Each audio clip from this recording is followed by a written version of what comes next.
नमस्कार। आज का हमारा टॉपिक है वेद, जिसमें हम लोग पढ़ेंगे चारों वेदों को, जो कि है आपका ऋग्वेद, यजुर्वेद, सामवेद और अथर्ववेद। तो चलिए शुरू करते हैं बिना किसी देरी के और जानने का प्रयास करते हैं वेद के बारे में। लेकिन वेद शुरू करने से पहले हम लोग कुछ इंपॉर्टेंट तथ्य हैं जो कि एग्जाम में पूछे जा सकते हैं, उसे हम लोग पहले डिस्कस कर लेते हैं। जैसा कि आपको पता है कि वेदों की जो संख्या है वो टोटल कितनी है। वेद के बारे में डिस्कस करने से पहले सबसे पहले मैं ये बताना चाहूँगा आप लोगों को कि जो वैदिक पीरियड था, ध्यान दीजिएगा, वेरी वेरी इंपॉर्टेंट, जो वैदिक काल था, वैदिक काल को दो भागों में बांटा गया था। वैदिक काल को टोटल कितने भागों में बांटा गया? दो भागों में। एक है आपका ऋग वैदिक काल, वेरी वेरी इंपॉर्टेंट, ऋग वैदिक काल, और दूसरा है आपका उत्तर वैदिक काल। उत्तर वैदिक काल, ऋग वैदिक काल में हमको केवल पढ़ना है ऋग्वेद के बारे में, और वहीं अगर हम बात करें उत्तर वैदिक काल में, तो उत्तर वैदिक काल में हमें पढ़ना है टोटल 3 वेद के बारे में।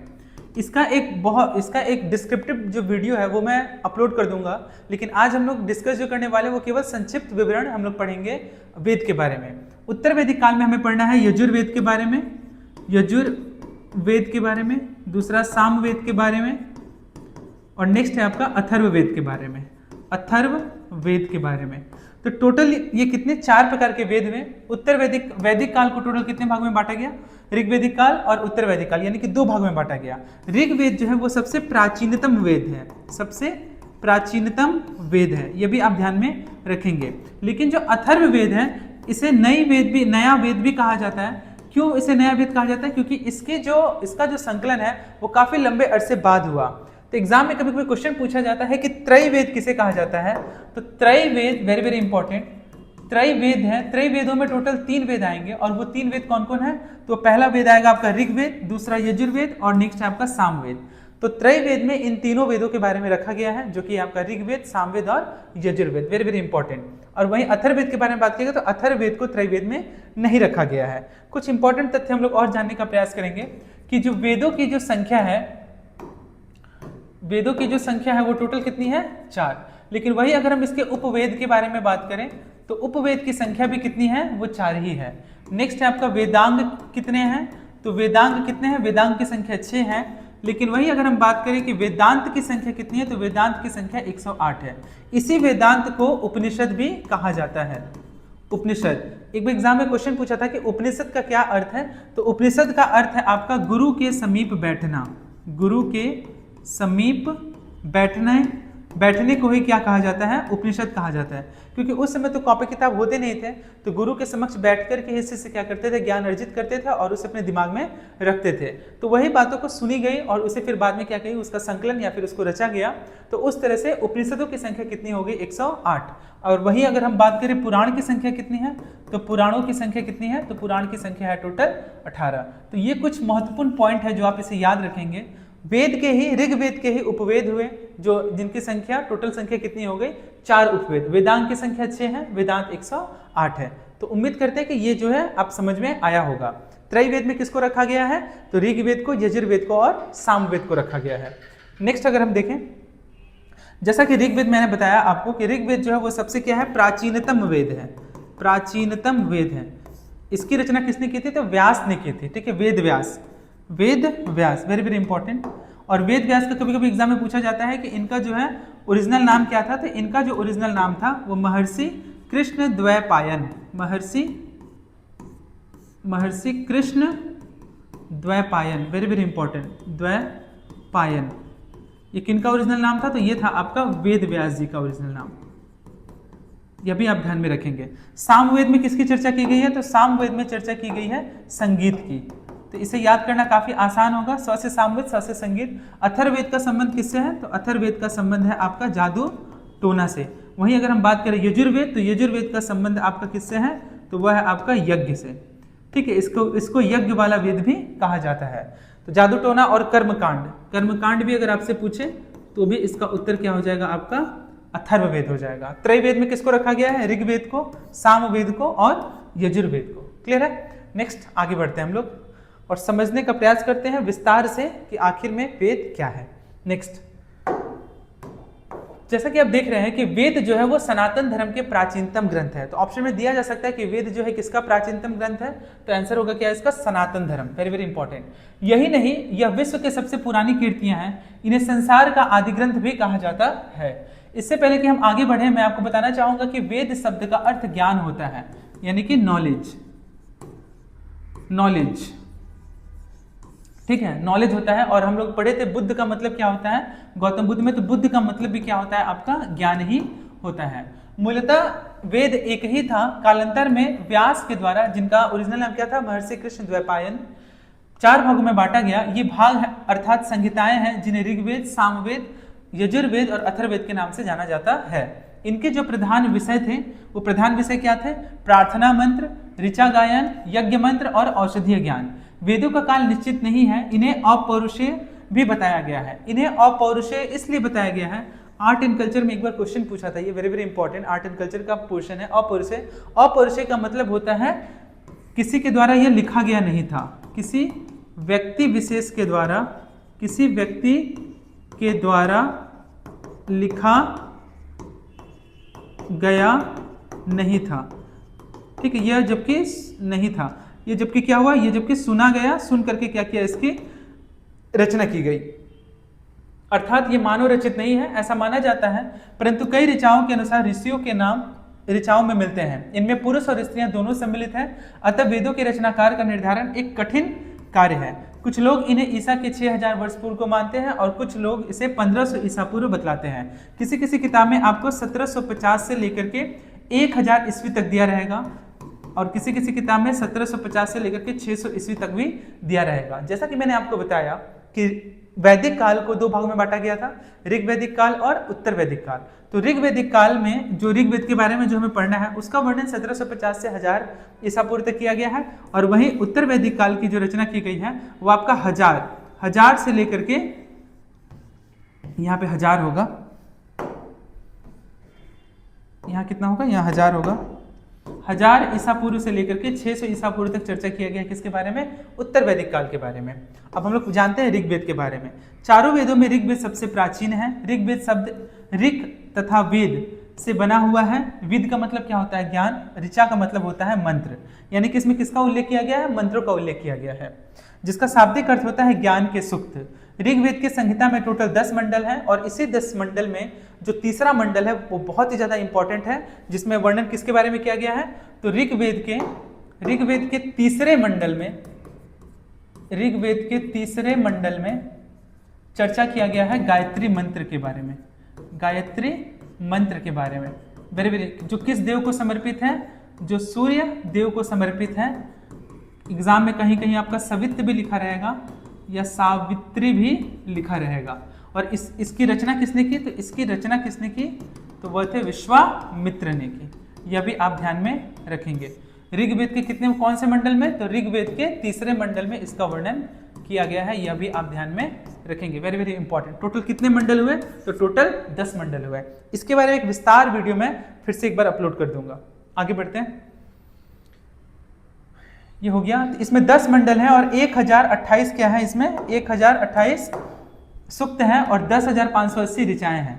ऋग्वेद के अनेक मंत्र यज्ञ से संबंधित हैं, परंतु इसमें कुछ ऐसे मंत्र भी मिलते हैं जिन्हें आदिकालीन धार्मिक कविता का सर्वोत्कृष्ट उदाहरण कहा जा सकता है। ऋग्वेद का रचनाकाल चाहे जो भी निर्धारित हो, इतना तो निश्चयपूर्ण कहा जा सकता है कि ऋग्वेद में भारतीय आर्यों के प्राचीनतम युग का इतिहास और उस युग की धार्मिक, सामाजिक और आर्थिक तथा राजनीतिक व्यवस्था का ज्ञान प्राप्त होता है। तो ये भी आप ध्यान रखेंगे। यहाँ से कुछ इंपॉर्टेंट तथ्य क्या है कि ऋग्वेद सबसे प्राचीनतम वेद है, और जिसका शाब्दिक अर्थ क्या होता है, ज्ञान के सूक्त। इसमें टोटल कितने मंडल हैं, 10 मंडल हैं। कितने सूक्त हैं, तो 1028 सूक्त हैं। मंत्र कितने हैं, मंत्र यानी कि ऋचाएं कितनी है, 10,580 हैं। तो यह भी आप ध्यान में रखेंगे। आगे बढ़ते हैं। नेक्स्ट ऋग्वेद के बारे में हम लोग जान लिए। ऋग्वेद के बाद इसमें जो वर्णन किया गया है कि जो ब्राह्मण है या फिर ऐत्रेय ब्राह्मण को दो भागों में बांटा गया। पहला था आपका ऐत्रेय ब्राह्मण और दूसरा था आपका कौशितकीय ब्राह्मण। आरण्यक कितने हैं, तो 2 तरह के आरण्यक हैं, एक है ऐत्रेय आरण्यक और कौशितकीय आरण्यक। उपनिषद कितने हैं, तो ऐत्रेय उपनिषद है। और उपनिषदों की संख्या कितनी है, तो उपनिषदों की संख्या 108 है। इसी उपनिषद को किस नाम से जाना जाता है, तो इसी उपनिषद को जाना जाता है आपका वेदांत के नाम से।